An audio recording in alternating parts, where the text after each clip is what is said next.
Tyreek did respond on Twitter.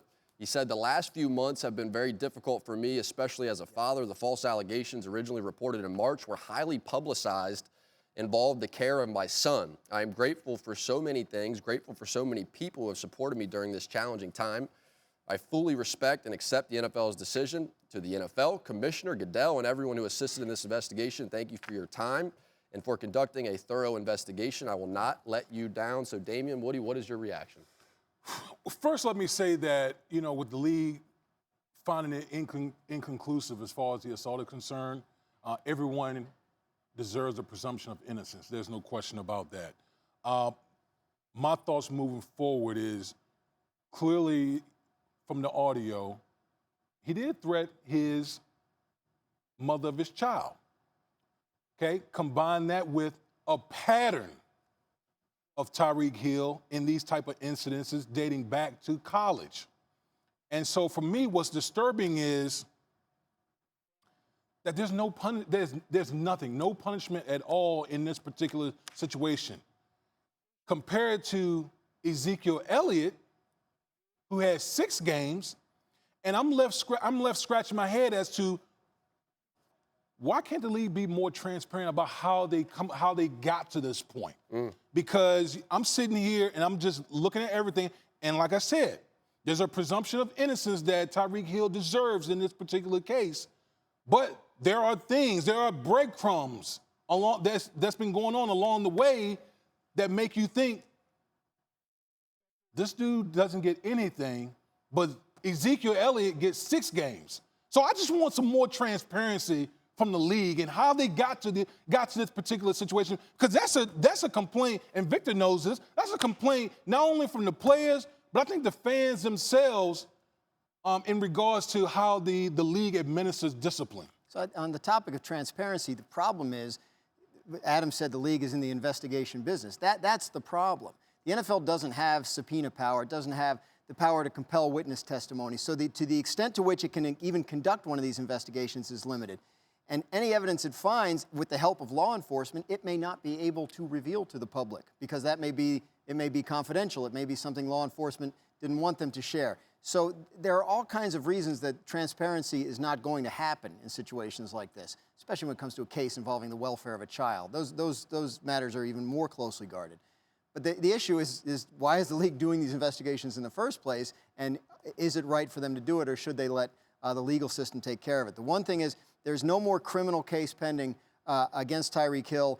But Adam said, unless something further emerges in terms of evidence, what's going on, there's a hearing, a proceeding in Kansas called a child in need of care proceeding. It's not a criminal proceeding, but it's to determine what's best for the welfare of the child. If something were to come out of that, like if the league were to find out a detail that supported the idea that he broke the personal conduct policy and required discipline, they're reserving the right to go back into this and say, okay, we found something out. But to this point, versus Ezekiel Elliott, they felt like they had evidence there. Whatever anybody wants to say, they felt like they had evidence there. They felt on this case that they didn't have evidence that was sufficient to warrant a violation of the personal conduct policy. That's the only part that kind of, that I have questions about as a player. If I was a player, what's the barometer? Like, what makes one incident more severe than the other? How are you gauging this as a front office or as the NFL as they go and conduct these investigations? How do you decide which one is more severe than the other? How are you justifying a 6-game suspension for Ezekiel and 0-game suspension for Tyreek Hill when they both essentially were in the news for something, putting the NFL, putting the Shield in a bad light? So that's the biggest thing for me as a player, or having been a player in that locker room, is how are you gauging this, NFL? How are you going about this business and gauging one against the other? And that's the thing. It's case by case. They're not using past cases to inform current ones.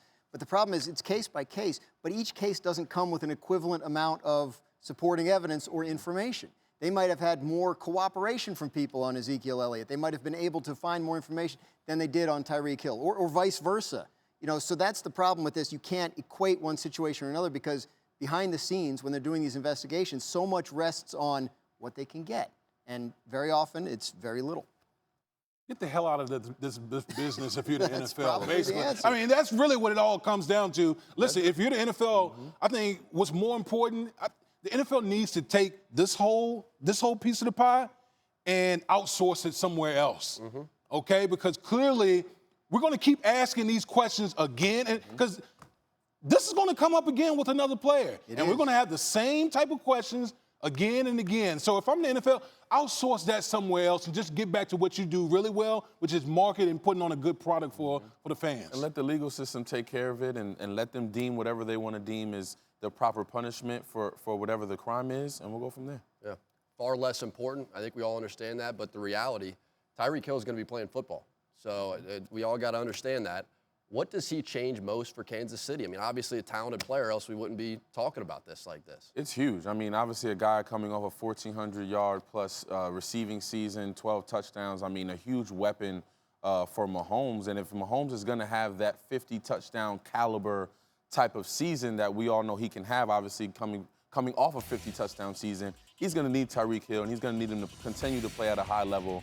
And having him back and having him there for training camp and not missing a substantial amount of games or whatever the case may be is huge for that team to continue to build and continue to go through the things that they want to go through in order to get to that pinnacle, and that's the Super Bowl. You want me to tell you what it means?